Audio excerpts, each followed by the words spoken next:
দেখছেন নিউজ 7 दिन বাংলা আর আমি সঙ্গে আছি অনুপ রক্ষিত। ममता बनर्जी सभी लोग इकट्ठा होकर राम मंदिर को रोक कर रखे थे।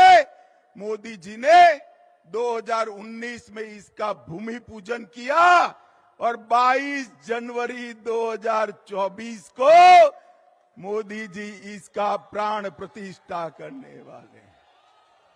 मेरे साथ जोर से बोलिए, जय श्री राम, जय जय श्री राम। मोदी जी ने देश को हर क्षेत्र में आगे बढ़ाने का काम किया है। और यहां क्या हुआ? राजनीतिक हत्याएं लगभग 212 भाजपा कार्यकर्ताओं की हत्या हुई। मैं दीदी को कहकर जाता हूं, हम भाजपा वाले हैं, हमारा कार्यकर्ता हमारा भाई से बढ़कर होता है, भाई से बढ़कर होता है। दीदी, भाजपा कार्यकर्ताओं की हत्या की है देश भर का और पूरे बंगाल का एक एक कार्यकर्ता इसका बदला लेने के लिए तैयार है। आप मेरी बात याद रखना। 2026 में जब चुनाव होगा तब मालूम पड़ेगा कि किस प्रकार से राजनीतिक हत्या का वोट देकर बदला दिया जाता है। मित्रों, बंगाल को पूरे भारत के अंदर भ्रष्टाचार के कारण बदनाम करने का काम ममता बनर्जी की सरकार ने किया। ज्योतिप्रिय मलिक, अनुव्रत मंडल, पार्थ चैटर्जी, चाहे गाय तस्करी हो, चाहे कोयला तस्करी हो, चाहे भर्ती घोटाला हो, अरबों खरबों रुपया बंगाल की जनता का इन्होंने खाया है। और मैं ममता बनर्जी को आज कहकर जाता हूं, अगर आप में हिम्मत है तो ज्योतिप्रिय मलिक, अनुव्रत मंडल और पार्थ चैटर्जी को तृणमूल कांग्रेस से सस्पेंड कर दिखाइए तो बंगाल की जनता मानेगी। वो नहीं कर सकती। हर रोज दुर्गा का स्तवन कर रही है कि तीन कहीं भतीजे का नाम न बता दे, भतीजे का नाम न बता दे। जो खुद मिले हुए हैं वो बंगाल को भ्रष्टाचार से मुक्त नहीं कर सकते हैं। मित्रों, इतने सारे भ्रष्टाचार हुए हैं कि संसद की पवित्रता को भी तृणमूल कांग्रेस के सांसदों ने समाप्त कर दिया। भेंटे लेकर, सौगादे लेकर सवाल पूछने वाले सांसद और वो पार्टी बंगाल और भारत का भला कर सकती है क्या?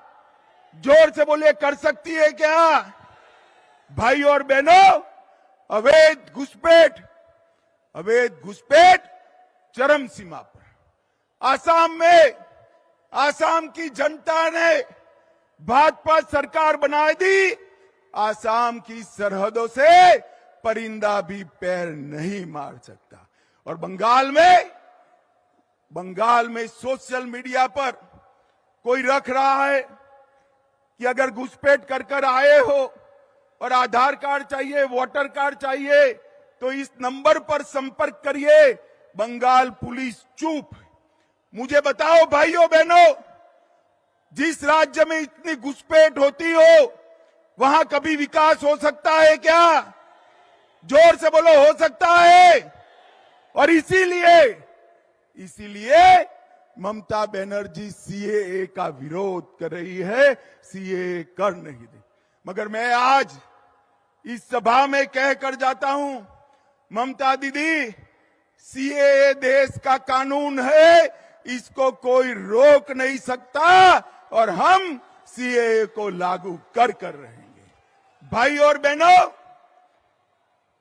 जो वहां से आए हैं वो सभी हिंदू भाइयों बहनों का इस देश पर इतना ही अधिकार है जितना मेरा और आपका अधिकार है।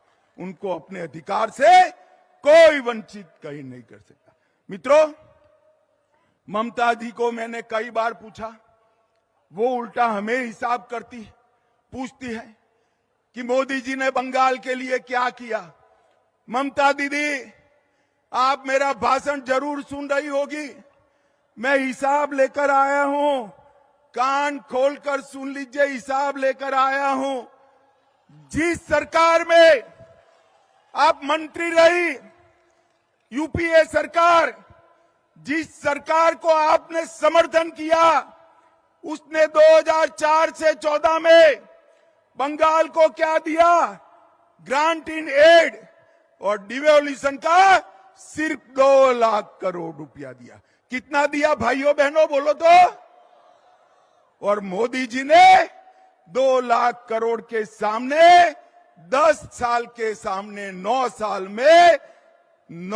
में 6,70,000 करोड़ रुपया देने का काम नरेंद्र मोदी जी ने किया। और 1,80,000 करोड़ रुपया नरेगा में 3.5 गुना ज्यादा हमने दिया। आप धरना करती हो, जब आप मंत्री बनकर बैठी थी, मुख्यमंत्री बनकर सरकार का समर्थन कर रही थी, पैसा कम मिलता था। यूपीए सरकार ने 14,000 करोड़ रुपया दिया, मोदी जी ने 54,000 करोड़ रुपया देने का काम किया। और नरेगा, ग्राम सड़क योजना, आवास योजना, आजीविका मिशन और नेशनल आजीविका मिशन में 1,80,000 करोड़ रुपया देने का काम भारतीय जनता पार्टी ने किया है। और नेशनल हाईवे के लिए टोटल 70,000 करोड़, लगभग 16,000 करोड़, रेलवे में, बंदरगाह में 1,000 करोड़, सिंचाई के लिए 3,000 करोड़, कुल मिलाकर आपके 2 लाख करोड़ के सामने भारतीय जनता पार्टी ने 8 लाख करोड़ से ज्यादा रुपया देने का काम भारतीय जनता पार्टी। और ममता दीदी, जितना गुमराह करना है कर लीजिए। गत चुनाव में तो रैगिंग कर आप जीत गई, फिर भी हमारी 77 सीटें आई। 77, कहां 0, कहां 77। और इस बार 26 में रैली देखकर मैं स्पष्टता से कहने जाता हूं कि 26 के चुनाव में 2/3 बहुमत के साथ यहां पर भारतीय जनता पार्टी की सरकार बने। मगर इसके पहले 24 का चुनाव आ रहा है। आपने 19 में 18 सीटें दी थी। मैं आप सभी को करबद्ध विनंती करने आया हूं, इतनी सीटें दीजिए कि मोदी जी को शपथ विधि के बाद कहना पड़े, मैं बंगाल के कारण देश का प्रधानमंत्री बना हूं, बंगाल के कारण। भाई और बहनों, बंगाल का भला ये भ्रष्टाचारी परिवारवादी तृणमूल कांग्रेस नहीं कर सकती। बंगाल का भला एक कम्युनिस्ट नहीं कर सकते। और कांग्रेस पार्टी तो तृणमूल के शरण में गई हुई पार्टी है, वो बंगाल का भला नहीं कर सकती। बंगाल को आगे ले जाने का काम, बंगाल को सोनार बांग्ला बनाने का काम केवल और केवल मोदी जी के नेतृत्व में भारतीय जनता पार्टी कर सकती है और कोई नहीं कर सकता। भाई और बहनों, मुझे बताओ, ये भ्रष्टाचारी ममता सरकार को हटाओगे? जोर से बोलो अंत तक। भ्रष्टाचारी ममता सरकार को हटाओगे? 24 में मोदी जी को फिर से प्रधानमंत्री बनाओगे? 26 में 2/3 बहुमत से भाजपा सरकार बनाओगे? घुसपैठ रोकनी है? जोर से बोलिए, घुसपैठ रोकनी है, सीएए लाना है, भ्रष्टाचार रोकना है, सीमाएं सुरक्षित करनी है, बंगाल के गरीब का विकास करना है, बंगाल की अस्मिता वापिस लानी है। अगर सब करना है तो उखाड़ कर फेंक दो ये ममता बनर्जी की सरकार को और यहां पर भारतीय जनता पार्टी की सरकार बनाओ। मैं बंगाल की जनता को भरोसा दिलाकर जाता हूं कि बंगाल का विकास मोदी जी की सबसे बड़ी प्राथमिकता बंगाल का विकास है। हमें एक ऐसी सरकार चाहिए जो मोदी जी को विकास करने के लिए अनुकूल भूमि तैयार करे। ममता बनर्जी मोदी जी को विकास नहीं करने देती है। भाई और बहनों, यहां कमल फूल की सरकार बनाइए, नरेंद्र मोदी के नेतृत्व में भाजपा सरकार बनाइए और 24 में फिर से मोदी जी को प्रधानमंत्री बनाइए। यही मेरा आप सबसे अभ्यर्थना है। नमस्कार।